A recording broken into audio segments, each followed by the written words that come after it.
Es más, los hombres se llenaban la boca diciendo, las mujeres solo sirven para el petate y para el metate, ¿no? El petate es donde duermes y el metate pues sale, y yo solo salí buena para el petate, eso sí me gustó la idea. Le dije, me estás quitando el fondo. Y me dice, ay, no me digas que no traes fondo, Xochitl. Ay, le dije, pues no traigo fondo. Y que me levanto el huipil y le enseño las piernas. Y le dije, no, cabrón, no traigo fondo. Y ándale, las indias no usamos calzones. O me regresas la lana que me quitaste o te enseño lo que sigue. Un gobierno cuando detecta corrupción tiene que actuar. Y lo que yo le reclamaba al secretario de Salud es, ¿dónde están las denuncias? ¿Quién está tras las rejas? Y si fregaste un sistema que si funcionaba mal, pues ahora sí que estábamos mejor cuando estábamos peor, porque hoy estamos fatal. Yo sí creo que los ciudadanos tienen derecho de quitar a sus gobernantes cuando estos no hacen las cosas bien. La pregunta que me haría es, ¿por qué llegamos hasta aquí? Y creo que la respuesta es, se le pasó la mano a la clase política.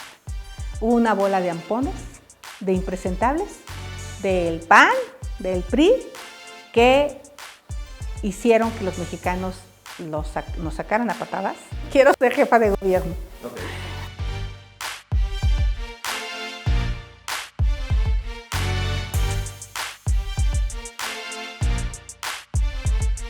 Con ustedes, Dasha Wilkins y Max Kaiser. Para despabilarnos, Xochitl Gálvez. ¡Que empiece el show! Hay quien cree que México es un digno representante del realismo mágico, pero con cifras sobre COVID de alrededor de 4,000 contagios diarios, entre 300 y 500 muertos por jornada y 20 estados declarados en semáforo verde, lo único que nos dejan es la falsa idea de que esto ya terminó. Y más que realismo, surrealismo, diría yo. Pero ciudadana, ciudadano, ciudadane con credencial de electore, no caiga en la tentación de sentirse en Dinamarca, nada más porque el de los tacos le grita güerito y porque el presidente nos ha presumido su sonrisa sin cubrebocas en la calle. Abrazarse, juntarse, amontonarse en la fiesta y hacer la pachanga con familiares y amigos a todo lo que da, no es una buena idea. Bueno, a menos que usted sea delincuente, ahí se aplican los abrazos. Recuerde que no hace mucho, a finales de mayo, la Ciudad de México ya estaba en verde. ¿Y todo para qué? Pues para que se hicieran los cierres de campaña y fuéramos todos a votar. Por cierto, aquí triunfó la democracia. No caigan en el mismo error de Emilio Lozoya, de irse a un restaurante cuando no deben. Porque en cualquier momento se nos deja venir otra vez la cuarta ola y papá gobierno anda ahorita muy ocupado viendo el pleito entre Claudia y Marcelo por la precandidatura y por ver quién puso mal los pernos de la línea 12.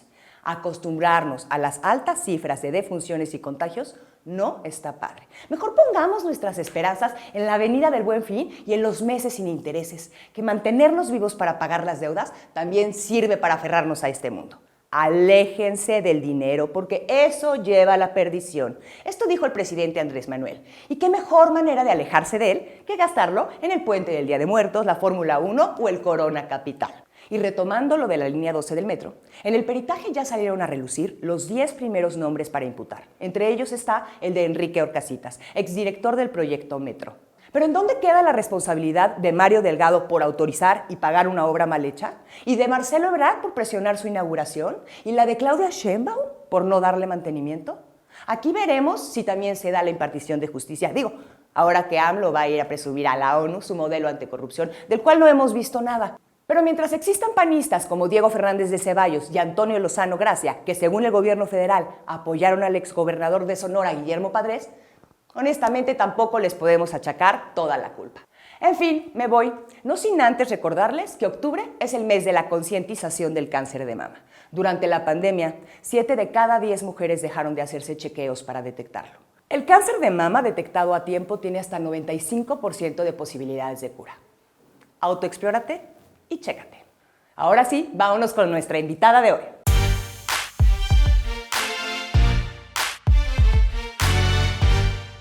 La invitada de hoy no necesita presentación, pero de todos modos les voy a platicar que tenemos hoy manteles largos en los despabiladores porque está Xochitl Gálvez, una de las voces más activas en este momento. Nos vino a acompañar. Xochitl, qué gusto tenernos hoy. Gracias, Maxi, gusto. Qué bueno que viniste con nosotros. La verdad es que sí somos fans tuyos, lo tenemos que decir, ¿no? Estamos en modo fan. Estamos en modo fan. Pero yo quisiera empezar esta entrevista con esto. Xochitl, eres de las pocas políticas que conoces realmente la realidad y las necesidades de los pueblos indígenas. Muy poca gente conoce tu historia. o sea, desde el inicio. ¿Nos las puedes contar brevemente? Pero que en ella, por favor, venga, si te querían casar con el rico del pueblo y por qué estudiaste ingeniería. A ver, rápidamente, pues yo nací en el Valle del Mezquital, mamá mestiza, papá indígena, un grupo ñañú, donde los usos y costumbres pues, son cañones. El trato a las mujeres es un trato totalmente discriminatorio, no teníamos ningún valor. Las mujeres, es más, los hombres se llenaban la boca diciendo, las mujeres solo sirven para el petate y para el metate, ¿no? El petate es donde duermes y el metate, pues sale, y yo pues, solo salí buena para el petate, eso sí me gustó la idea. Yo dije, bien, eso sí cae bien, pero no entendía mucho de qué se trataba. Y pues la verdad es que mi papá, un hombre con muchos problemas de alcoholismo, extremadamente violento, o sea, muchas veces la verdad es que de repente no sé por qué los hijos, pues claro que cargan todo ese pasado de violencia y de pobreza. Y pues yo trabajaba desde muy niña, había que acarrear el agua, había que buscar la leña, había que echar tortillas. Y ese era el trabajo de las mujeres. Las mujeres no se pensaba que pudiéramos estudiar. En mi pueblo solo había escuela primaria, no había secundaria. Y pues era casi imposible pensar ir a la secundaria. Económicamente había que pagar un pasaje para ir a otro pueblo. Pero pues no sé, yo vine a la Ciudad de México y ahí conocí una taza de baño, que es una maravilla, que le piques un botón y que se vaya. Ahora entiendo que está mal que se revuelvan las dos cosas, como ecologista. Y la regadera, ¿no? Yo creo que el descubrimiento de la regadera fue lo que más me encantó, porque veía ¿Cómo que fue? ¿Estabas en casa de tu tía? No, vine como una niña premiada y nos trajeron un hotel que estaba ahí por el por el Cine Real Cinema, me acuerdo perfecto porque tenía alfombra roja y así súper suavecita. Y ahí nos hospedaron, y entonces te bañabas, y entonces no se acababa y no se acababa el agua. Y yo decía, pues, ¿de dónde sale? Y empecé a ver el tubo, y pues me pareció muy interesante la experiencia de tener una regadera interminable. Y bueno, regresé al pueblo llena de sueños. Una de las cosas es que nos llevaron a la UNAM, y cuando entré a Ciudad Universitaria, y parte de la visita debió haber sido la Torre de Humanidades, porque entramos a la Biblioteca Central. Y bueno, era increíble la cantidad de libros, era increíble el poder soñarte en la universidad. Pero bueno, regresé a mi pueblo, a mi realidad, y pues yo le dije a mi papá que quería ir a la secundaria, y me dijo, ¿qué secundaria ni qué la chingada? Ahí está el metate. Y entonces tenía un tío que era un tío súper brillante, inteligente, que nunca había estudiado nada, pero que era como un inventor. Y entonces mi tío tenía una tienda, porque yo tenía que vender las gelatinas. Entonces decía, bueno, y si vas a la escuela, ¿quién vende las gelatinas? Y ya este tío fue como clave en mi vida para que yo fuera a la secundaria. Él vendía las gelatinas. Llegué a tener un negocio de gelatinas súper exitoso, más de 400, 600 gelatinas diarias. Y pues así hice la secundaria. Entonces hice la secundaria, ahí también aprendí un poco de técnicas en cocina y hice gelatinas de colores, y entonces mi negocio creció más, y creo que ahí nació la empresaria que después me convertiría. Finalmente entro a trabajar a la presidencia municipal como escribiente de registro civil. Ahí conozco al joven que me inspira, porque además me decían que yo lo que necesitaba era un marido para tranquilizarme. Para tranquilizarme, un marido que me pusiera en calma, era la idea de mi papá. Y le dije que sí, pero cuando acabara la prepa. Y entonces en la preparatoria conocí a Miguel Ángel Arteaga, un joven que su mamá había sido la primera maestra de mi pueblo, que acababa de estudiar informática. Y entonces yo cuando vi a Miguel Ángel dije, con uno así sí me caso. Perfumado, yo me acuerdo perfecto, jeans, de un cuello de tortuga blanco, a mí me pareció guapísimo, y no, sobre todo olía riquísimo. Y entonces le dije, oye Miguel Ángel, ¿no te puedo sacar tu acta de nacimiento? Ven el lunes. Me dijo, no, es que te espero si quieres. Y acabé 7, 8 de la noche de casar a 10, de registrar a 50, era una chamba durísima los sábados como oficial primera del registro civil. Y entonces, ya cuando me quedé a solas con Miguel Ángel, pues yo por quedar bien con él, me dijo, oye, ¿y qué estudias? Pues la prepa en Mixquiahuala. Ah, mira, no sabía que habían aquí las mujeres a la prepa. Dije, sí, además me voy a ir a México a estudiar. Yo tenía ni idea, o sea, yo ahí quedando bien con Miguel Ángel. ¿Y qué vas a estudiar? Yo he visto un folleto, ingeniera en computación. Ah, chingada, o sea, así el Miguel Ángel como dijo, ay, güey. Y me dijo, oye, ¿y ya tienes quien te mande la convocatoria? No, y me la mandó la convocatoria. Me vine a México de escapada a sacar mi ficha al imán, y luego vine de escapada a presentar mi examen al Estadio Azteca. Fue en el Estadio Azteca. Cuando me habla por teléfono Miguel Ángel y me dice, te quedaste en la Facultad de Ingeniería, ese es el día más feliz de mi vida. Y ahí empezó la historia. Llegué a trabajar de telefonista, conseguí un cuarto de azotea en Iztapalapa, iba a Ciudad Universitaria y fue la diferencia, el atreverme a desafiar las costumbres, mi papá decía, ¿con qué vas a vivir? No, pues a ver, trabajando y estudiando, y no es fácil. La verdad, mi primer examen después de ser niña de 10, 3.2 en cálculo, pero después me dijo el maestro, no te preocupes, este examen lo reproban todos, o sea, tranquila. En fin, creo que la historia termina bien, no fue fácil, la cuento de una manera muy simple, pero no fue simple. O sea, de verdad, llegar a esta ciudad, ahora entiendo a las mujeres que se manifiestan, porque yo tiro por viajera torteada en el transporte. Una vez un tipo me quiso atacar sexualmente saliendo de mi cuarto de azotea. O sea, yo sola. Tenía 16 años cuando llegué aquí. Llegó un momento en que quise claudicar. Me acuerdo cuando fui atacada por este personaje que casi, o sea, me tira al piso y me intentaba violar. Y traía yo un micautín que pesaba como 1,5 kilos en mi morral y con eso me defendí. Ese día yo tomé la decisión que me regresaba al pueblo. Pero cuando me imaginé lo que me esperaba en el pueblo, o sea, sí me imaginé casada con un charro, alcohólico, golpizas, hijo, dije, no, chingale, o sea, no. Justamente. Entonces, Xochitl, ¿tú crees que todos, si logran soñar y si se esfuerzan, todo mexicano puede lograr sus sueños? No, tampoco. Son condiciones y situaciones muy específicas que se te tienen que ir acomodando. Por eso es tan importante que los gobiernos den estas oportunidades. Parte de esta historia se convierte después, cuando soy funcionaria federal, en que se creen 10 universidades interculturales bilingües en las regiones indígenas. O sea, porque realmente la posibilidad de éxito de llegar a la ciudad es casi nula. Por ejemplo, pues ahí descubrí que en Chiapas nunca un joven indígena se había graduado de la escuela de medicina. Entonces se abrió la escuela intercultural de San Cristóbal de las Casas, donde las mujeres podían ir con su vestimenta indígena, había materias en su propia lengua indígena y de eso se trata la educación, de que sea intercultural, que sea bilingüe y que esté cercana de tu lugar de origen. O sea, la verdad es que entrar a la Universidad Autónoma de Hidalgo era tan complicado porque pues en ese entonces casi era pues un tráfico de influencias, se quedaban solo los hijos de los políticos, de ciertos personajes. En cambio en la UNAM, pues, en un examen parejo, pues tuve la chance de entrar. Entonces creo que eso sí ha cambiado. Hoy hay cada vez más becas. Cuando yo estudié en la UNAM no había becas. Hoy la UNAM tiene becas para jóvenes indígenas, tiene mucho este concepto de interculturalidad. Y eso es lo que tenemos que hacer desde los gobiernos, eso es lo que tenemos que hacer desde las políticas públicas. Generar esas oportunidades para aquellos jóvenes que se atreven a soñar, pues puedan consolidar los sueños. Creo que hoy es más fácil hacerlo que hace 35 años. Tú tomaste un organismo que era en realidad como una especie de símbolo, como paga al movimiento zapatista, que era la Comisión Nacional Indigenista, ¿no? Era como el lugar políticamente correcto para hacer algunos estudios y que se dijera que se trataba el tema.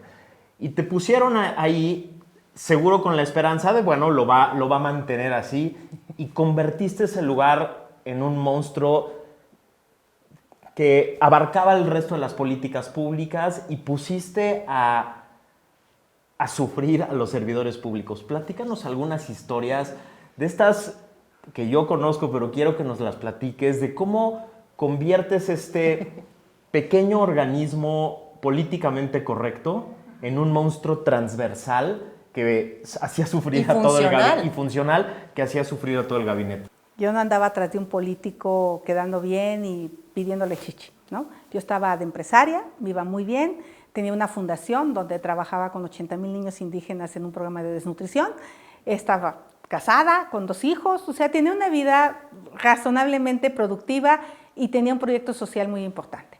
Me toca Fox y me dice que me invita a la Secretaría de Desarrollo Social, por cierto, y le digo, pues no, porque no tengo experiencia, o sea, no puedo aceptar. Y me sigue insistiendo que le interesa mi perfil porque se da cuenta que he logrado muchas cosas y que puedo tener el perfil para estar en su gabinete. Al final le digo que sí, pero si me da el tema de asuntos indígenas. Y me dice que sí, órale, va. Yo pensaba hacer una oficina. Y me dijo, vas a tener derecho de picaporte, pero pues él no sabía que yo ya era una mujer súper empoderada.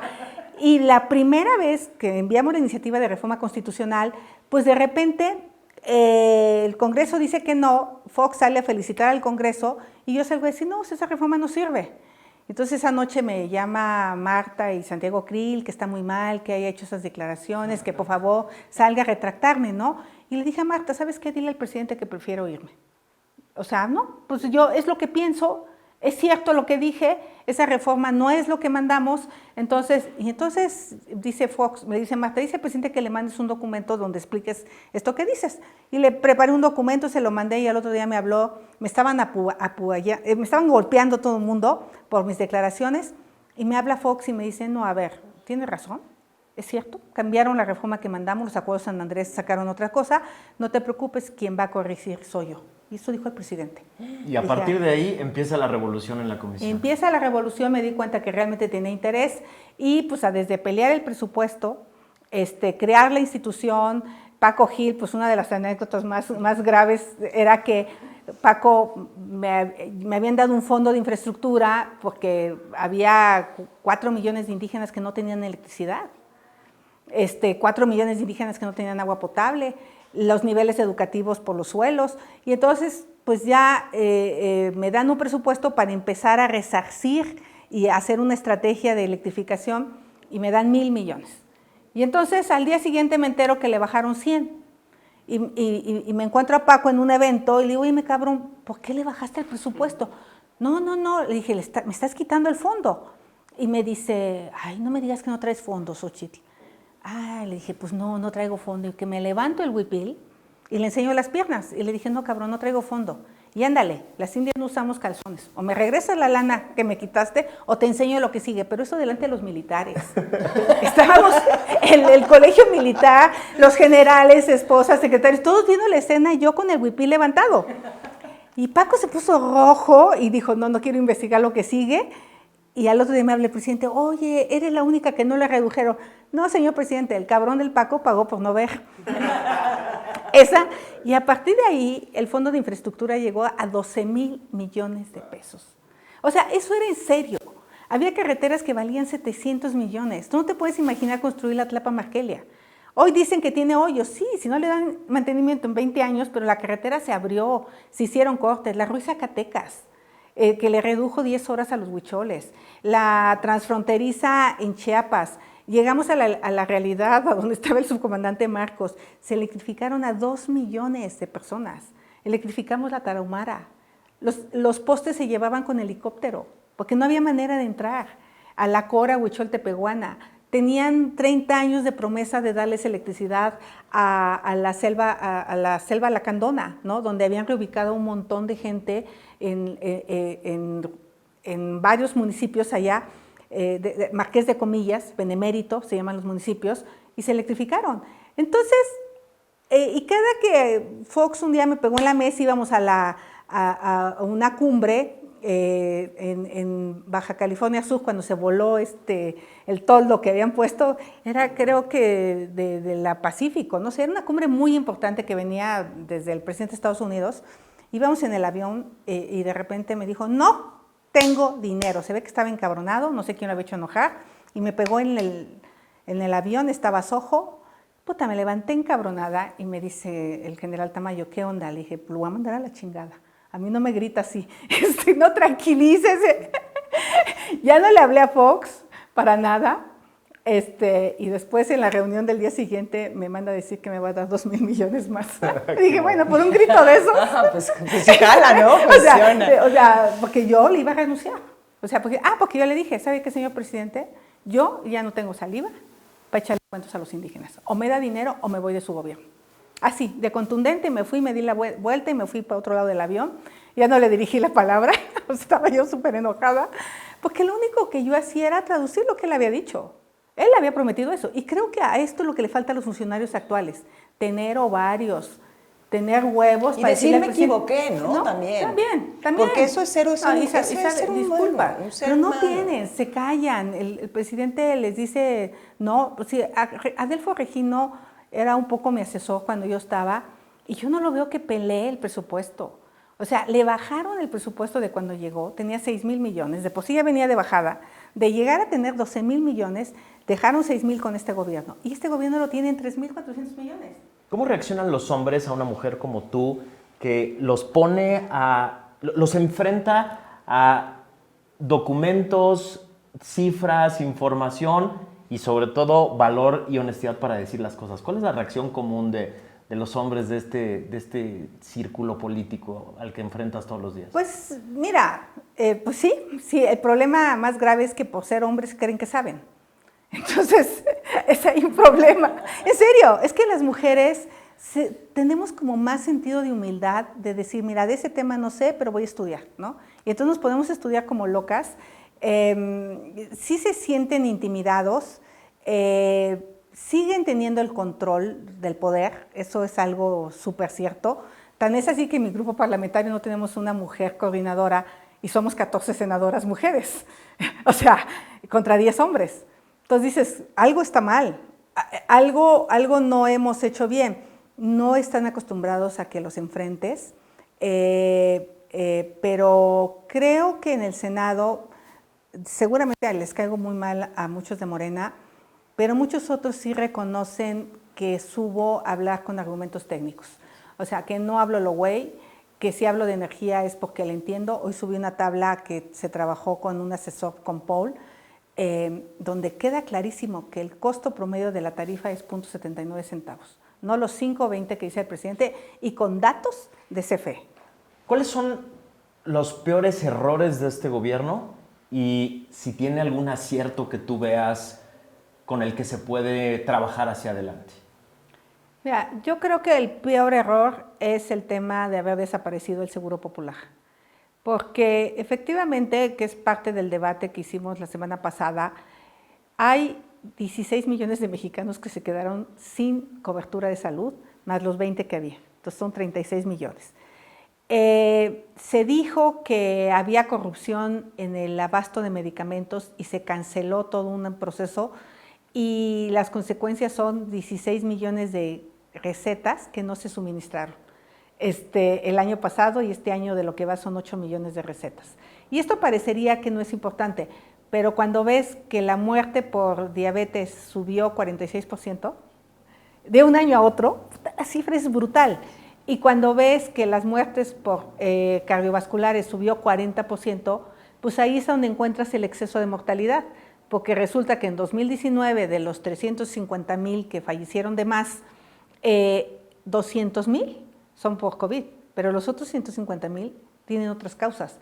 Y esas causas son la desaparición del Seguro Popular, la falta de medicamentos y obviamente el COVID influyó, pero este desastre ya venía desde antes, cuando decide la Secretaría de Hacienda consolidar las compras en Hacienda sin tener la capacidad técnica de hacerlo.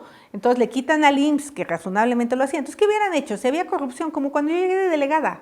Por supuesto que me encontré un chingo de proyectos inmobiliarios corruptos, pero no paré la inversión, sino que empecé a estudiar uno por uno y acabé demoliendo 16, 18 inmuebles. Demoliendo. O sea, no fue nada más te voy a demoler, ¿no? Se demolieron, se regularizaron lo que se tenía que regularizar y quedaron otros 40 a lo mejor sin demoler porque ahí estábamos en procesos legales. Pero un gobierno cuando detecta corrupción tiene que actuar. Y lo que yo le reclamaba al secretario de Salud es, ¿dónde están las denuncias? ¿Quién está tras las rejas? Y si fregaste un sistema que si funcionaba mal, pues ahora sí que estábamos mejor cuando estábamos peor, porque hoy estamos fatal. Finalmente reconocen que sí hay desabasto de medicamentos y quienes más lo han pagado son los niños con falta de medicamentos para el cáncer. Entonces creo que para mí ese es uno de los errores más graves. Otro segundo error es esta reforma energética. Yo creo que el segundo de la misma magnitud de ese es porque mientras el mundo va hacia las energías limpias, Bartlett quiere ir hacia el combustible. Entonces, al haber tomado la decisión de refinar petróleo cuando nuestras refinerías son obsoletas, mira, esto es muy técnico, pero en Estados Unidos solo el 3% acaba en combustóleo, aquí el 40% acaba en combustóleo. Entonces, lo que se está quemando en la refinería de Tula, cuando podría haber gas natural, que es menos contaminante, bueno, dices, pues ¿por qué combustóleo? Pues porque no tienen dónde guardarlo. Y luego el otro problema que tenemos es vas a eliminar todos los contratos. Los PIE, los productores independientes, son de la CFE. Ella definió localizaciones, ella les dio todos los privilegios del mundo. Compra energía, producen barato por todo esto. Aprovecha eso. ¿Hay algún acierto tangible que veas? Sí, por supuesto que hay ¿Cuál? aciertos. Mira, por ejemplo, el haber impulsado la eliminación del outsourcing. Claro que está bien.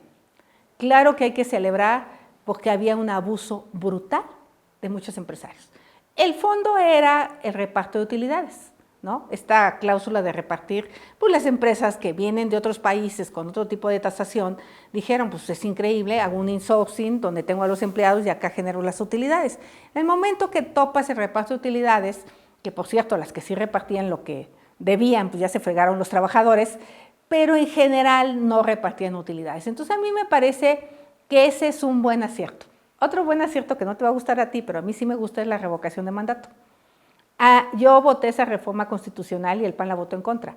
Yo sí creo que los ciudadanos tienen derecho de quitar a sus gobernantes cuando estos no hacen las cosas bien. Que el presidente la quiere usar a su favor es otra historia, pero creo que la figura de revocación de mandato es muy, muy importante que esté en la Constitución y que aquellos gobernadores ratas la piensen para andar robando. Entonces, son dos cosas que en contra, dos a favor. En algunas no he coincidido con el PAN, por ejemplo, pero sí me parece importante reconocer. Otra, la buena intención de combatir la corrupción. Me parece loable, creo que era necesario ponerle un hasta aquí a una clase política corrupta. Lástima que se haya llevado a buena parte de esos corruptos a su gobierno, como Bartlett y otros personajes como Irma Eréndira Sandoval, que son impresentables, ¿no? Pero la intención suena bien, lástima que no lo esté logrando porque no basta con barrer las escaleras de arriba para abajo. Ha quitado muchos mecanismos de control de la corrupción y hoy resulta que el 80% de las licitaciones se hacen de manera directa. Xóchitl, ¿hay futuro, hay esperanza para México? ¿Dónde está la oposición? ¿Qué pasa con eso? Mira, por supuesto que en el tema energético esto va a ser una pesadilla, pero vamos a despertar de ella. Sí, sí hay esperanza y sí tenemos que regresar al camino correcto de la producción de energía limpia, porque es por el planeta. La pregunta que me haría es, ¿por qué llegamos hasta aquí? Y creo que la respuesta es, se le pasó la mano a la clase política. Hubo una bola de ampones, de impresentables, del PAN, del PRI, que hicieron que los mexicanos nos sacaran a patadas, porque esa es la verdad. El problema es que la propuesta del presidente sonaba bien en lo dicho, pero en los hechos, desafortunadamente, hoy tenemos más pobreza, tenemos más corrupción, tenemos más personas sin sistemas de salud, el empleo no se acaba de recuperar. Y entonces creo que lo que había que haber hecho sí es empezar a terminar con un régimen de privilegios, bien lo que han hecho en la Secretaría de Hacienda de hacer pagar a todos aquellos evasores. Sí. Yo creo que ahí sí había una colusión tremenda entre el poder. No, yo creo que esa parte está bien. Ojalá después de esto, que nos fuimos al péndulo hasta acá, podamos tener una visión más de centro con propuestas mucho más claras. Y la propuesta clara tiene que ser apostarle al empleo, mejor pagado cada vez, a la educación, no hay duda que por ahí caminas. Tenemos que realmente jamás volver a permitir los abusos de presidentes como Peña Nieto. La verdad, yo creo que ese sí fue brutal. ¿Y qué le corresponde a los ciudadanos, además de la clase política? Por eso estamos también en donde estamos, ¿no? Por una apatía del ciudadano, de no vigilar, de no acercarse, de instalarse en esta orfandad gubernamental, que el gobierno me tiene que resolver toda la vida también, ¿no? Mira, yo creo que el mensaje que mandaron los ciudadanos en la Ciudad de México es interesante, porque aquí es a donde sientes más rápido lo que está pasando. Entonces, decirle a los de Morena que este es su lugar, de que una cosa como la línea 12 del metro, que no se pueden hacer güeyes porque ellos la construyeron. Marcelo Ebrard era el secretario, era el jefe de gobierno, y por supuesto que hubo corrupción porque se cambiaron los trenes, porque no se recalculó la estructura adecuadamente, por las prisas de terminarla para inaugurarla antes de irse, ¿no? Como si no la pudiera inaugurar 3 meses después Mancera y lo hubiera invitado de honor. Esta idea de la foto, hijo, ¿a quién le echan la culpa? ¿Al de los pernos? ¿Al soldador? Y la gente sí les puso un castigo. en la pasada elección. Los ciudadanos de la ciudad sí les dijeron, a ver, no se hagan, ¿eh? Así como los ponemos, los quitamos. Hablando de futuro, te pregunto directo, ¿Xóchitl quiere ser presidenta? No para tanto, quiero ser jefa de gobierno. Okay. Creo que para eso estoy preparada. Ya fui alcaldesa, lo hice razonablemente bien, entiendo cómo opera una ciudad, ya estuve en un gabinete, ahora soy legisladora. El haber empezado en Iztapalapa a vivir me da una dimensión de esta ciudad y después vivir en Las Lomas.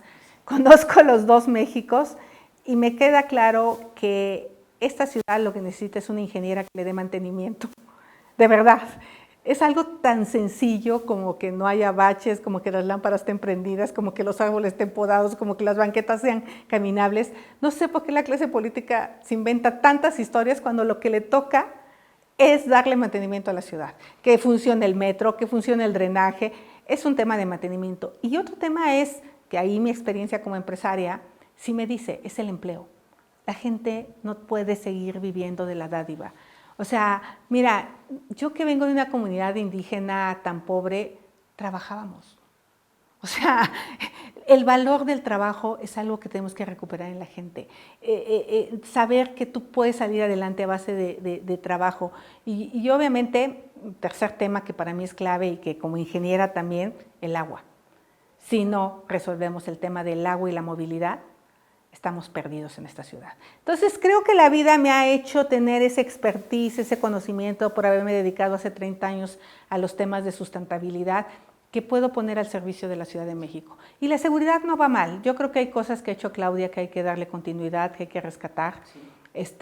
Yo no puedo ser crítica de todo lo que hace Claudia, es más, me fui a subir a sus nuevos transportes públicos y me parecen que están extraordinarios, ¿no? Entonces, yo creo que hay que darle continuidad a lo que está bien. ¿Está preparado México para una mujer presidente? Sí, claro, desde hace mucho. ¿Y si el pueblo te lo pidiera, te lanzarías independiente? No. Mira, cuando me dijeron en Hidalgo, ¿está preparado Hidalgo? Le dije, híjole, yo creo que Hidalgo nunca estuvo preparado para tener tanto pendejo, huevón, rata. O sea, neta, hemos tenido cada personaje en Hidalgo. Sí, pero somos un país muy machista, muy misógino, ¿no? No, sí, pero entonces, si quieren tener mujeres trabajadoras, entronas, inteligentes, preparadas, pues es el momento. Yo creo que las hay, y vamos a tener una mujer presidenta. No sé por qué presiento que va a haber una mujer presidenta y la jefatura de gobierno va a seguir una mujer. ¿Quiénes serían tus grandes aliados para esta candidatura para la Ciudad de México? O sea, porque supongo, por la historia que nos has platicado y por lo que te conozco, no quieres ser la típica candidata de partido que tiene que hacer las alianzas típicas. ¿Cuáles serían las alianzas de una candidata como tú? Pero que también son necesarias, no puedes jugar sola, ¿no? Muchas veces. A ver, primero no tengo un partido político. Dentro del PAN, pues represento la izquierda del PAN, ¿no? O sea, porque mis posturas son mucho más progresistas. Yo vengo de la Liga Obrera Marxista, esa parte no la conté, pero era trotskista. Entonces sí traigo mucho este gen de izquierda, de derechos, que me parece inaceptable que en el PAN todavía no puedan avanzar hacia ellos, ¿no? Entonces esa parte pues no la comparto, la respeto, ellos me respetan esta parte. Yo fui candidata por la alianza MC, PRD, PAN, y bueno, pensar en una alianza de todos los partidos no suena mal, pero a mí lo que más me gustaría es realmente tener una oferta técnica para los ciudadanos acabada de aquí a 2 años, de decirle qué pienso hacer con la ciudad y si ese proyecto les satisface, no promesas.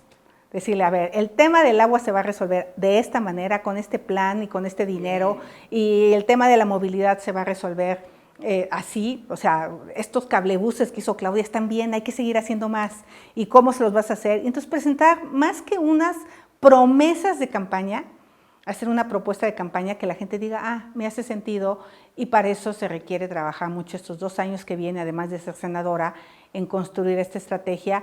Y ahí están las cartas credenciales, o sea, yo sí puedo decirle a los ciudadanos, o sea, no soy rata, no me robo el dinero, o sea, porque cuando fui cuando antes de ser del gobierno, pues yo usaba mi dinero personal para ayudar a los niños indígenas. O sea, creo que eso cuenta mucho. Sí. Si tú usas tu recurso para ayudar, o sea, no puedes venir a usar el dinero del gobierno para enriquecerte. Y pues, no sé, si el Partido Verde quiere recuperar la credibilidad, pues podría sumarse a este proyecto, porque sería uno de los proyectos más verdes que se van a presentar en la ciudad, ¿no? No cuentos, o sea, realmente sí soy una convencida de trabajar en contra del cambio climático. ¿Con quién sin nota le harías jamás?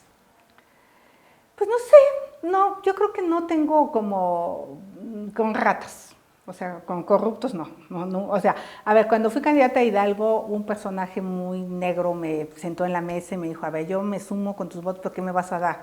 Ay, no, prefiero no ser gobernadora. Neta, si voy a llegar a ser gobernadora para que me pongas la mitad del gabinete, o sea, sí, pues no. Sí. Con nadie que me pida cosas a cambio, o sea, cuando gano la Miguel Hidalgo invito a mi adversario Arne Aus-Ruttenhag a ser mi city manager, ¿no?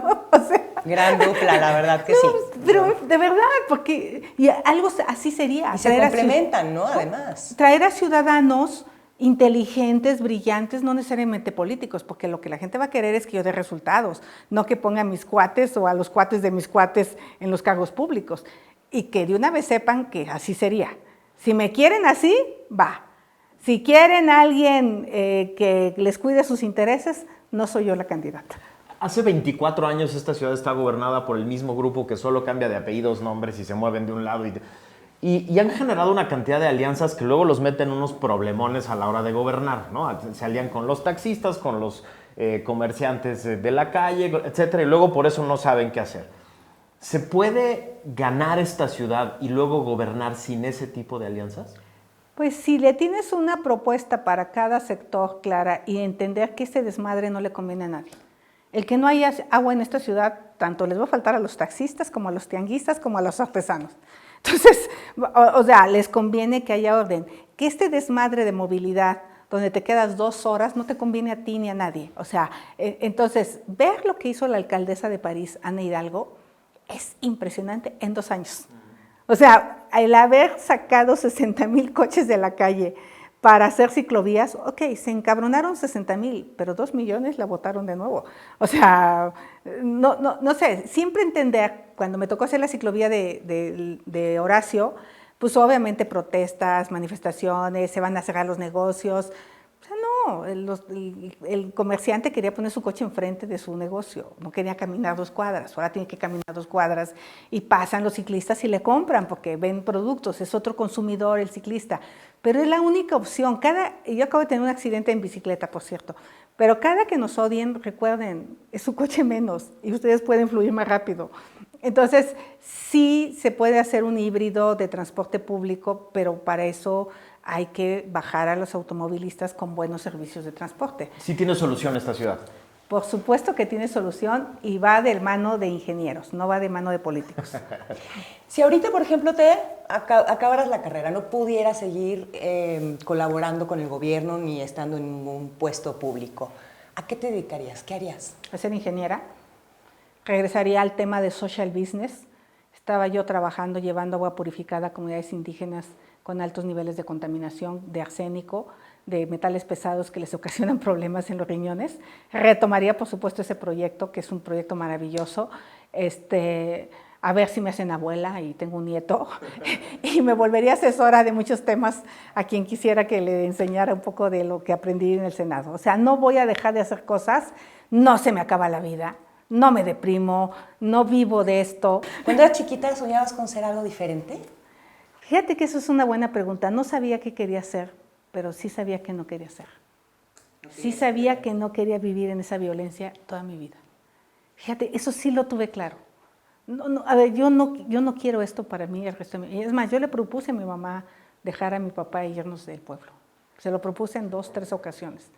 Porque además mi mamá era rechambeadora, yo era rechambeadora. Yo decía, no, hombre. ¿Por qué estamos manteniendo a este hombre? ¿Por qué estamos aquí metidas en esta violencia? ¿Qué le dirías a estas mujeres que están en ese momento, en donde creen que no pueden salir adelante solas? Que corran, de verdad. Yo me acuerdo de esa escena donde vi a unas mujeres sentadas con mi candidato marido Nazario. Estábamos en una charreada, todos los hombres alcoholizándose. Y yo les vi una cara de emputadas con la vida, fíjate, que me dio terror. verme ahí sentada en 10 años. Si te hubieras quedado. Si me hubiera quedado, pero la cara de encabronamiento. Y yo les puedo decir que no, o sea, la verdad es que, híjole, yo sí me imagino mi tumba con una carita feliz y una bici de monumento, porque soy tan feliz en la bicicleta y soy tan feliz en la vida. ¿Cuál es el momento familiar más memorable de los últimos 2 años? Ay, estar tirando la hueva viendo una película en un sillón que tengo grandísimo en mi sala con mis 2 hijos y mi marido. O sea, ese, no sabes cómo lo amo. Esa es la dinámica familiar, o sea, ahí es donde sale el estrés de la semana, la tele, una película, la familia. Estar juntos, hacerles de comer desde temprano, me encanta guisarles. ¿Sí eres buena para la cocina? Sí, muy, muy buena, sí. Hago unas pizzas increíbles. Tú también para el metate. Así, bueno. Sí, estar juntos, estar ahí en la casa. O sea, la verdad es que la vida necesitas muy poco. Y otro momento familiar que me encanta, yo tuve un tumor gravísimo del cual casi me muero en el 2007. Por dedicarme tanto a trabajar, descuidé mi salud. Y lo que más eso es los sábados tirados, y el domingo de la mañana irnos en la bicicleta a hacer el ciclotón, el largo, los 4. ¿No? Y después de irnos a desayunar al centro. O sea, esa sensación de bajar por Paseo de la Reforma y sentir que la ciudad es tuya y que no hay coches. Y es que la vives increíble. de manera diferente, ¿no? Sí. Que cuando estás en el coche, que cuando estás como peatón, cuando te vas por ese circuito, es otra ciudad. Bajas por Paseo de la Reforma y es tu ciudad, es tu calle, no hay coches. Es una sensación, porque además vienes en bajada, así, y, uy. Y entonces cuando porque duró, no sé, 10, 12 horas la operación, 4 litros de sangre, fue una locura. Le dije a mi marido, cuando estés en ese momento, piensa en ese momento que bajamos en bicicleta. Y lo primero que hice cuando ya me dieron de alta fue bajar los 4 en la bicicleta. Qué maravilla. Claro. Qué maravilla. Oye, este programa se llama Los Despabiladores. Entonces tenemos una tradición que es que tú despabiles a 5 personajes, con una frase para sacudirlos, para moverlos. El primero es ese que está ahí en la pantalla, que es el presidente de la República. ¿Qué le dirías para despabilarlo? No le crea a todos los que le dicen mentiras. Muy bien, qué maravilla. Segunda. A ver, ¿a quién tenemos por acá? A la mismísima Claudia Sheinbaum. ¿Cómo la despabilarías? Deja de obedecerle al presidente, tú eres una mujer muy chingona. Los partidos de oposición. ¿Qué les dirías para despabilarlos? Ay, está muy cabrón, pónganle huevos. Todo eso. ¿Qué les dirías a las mujeres para despabilarlas? Prepárense, trabajen y con eso nadie las va a estar ni insultando, ni intimidando, ni nada. ¿Qué le dirías a los ciudadanos, Xochitl? ¿Cómo los despabilarías también? Estirar la mano no es algo positivo, te quita dignidad. Hay que ponernos a trabajar todos. Qué honor haberte tenido Qué honor. con nosotros. Muchas gracias. ¿Y nos ayudas a invitar a nuestros amigos a ver Los Despabiladores por La Lista News? No se pierdan Los Despabiladores, nos los vamos a pasar súper chingón con Laisha y con Max. ¿Cuáles son las 5 cosas más interesantes que nos llevamos de esta gran entrevista? La primera, para salir de un mal lugar, alguien te tiene que mostrar uno mejor. Nos platicó cómo sintió una terrible angustia cuando veía a las mujeres de su pueblo que se quedaron ahí y cómo agradecía que alguien le hubiera mostrado un mejor camino. Lo segundo, México está listo para ser gobernado por mujeres, porque las mujeres, dice Xochitl Gálvez, pueden construir su propio futuro y ayudar a construir el futuro de México. 3. La Ciudad de México es su futuro político. Quiere gobernar la Ciudad de México. Quiere ser la mejor administradora de esta ciudad, porque dice, tiene solución. 4. Este gobierno ha hecho cosas buenas y cosas malas, dice Xochitl Gálvez. Lo peor que ha hecho este gobierno, acabar con el seguro popular, porque 16 millones de personas se quedaron sin acceso a la salud y están viviendo un drama terrible. Pero lo mejor, dice Xochitl Gálvez, es defender a los trabajadores, defender los derechos de los trabajadores. 5. Todos los políticos necesitan un soporte, necesitan una plataforma para recargarse de energía. Y nos platicó de su familia. Su familia es su gran plataforma para retomar energía y salir a pelear por nosotros.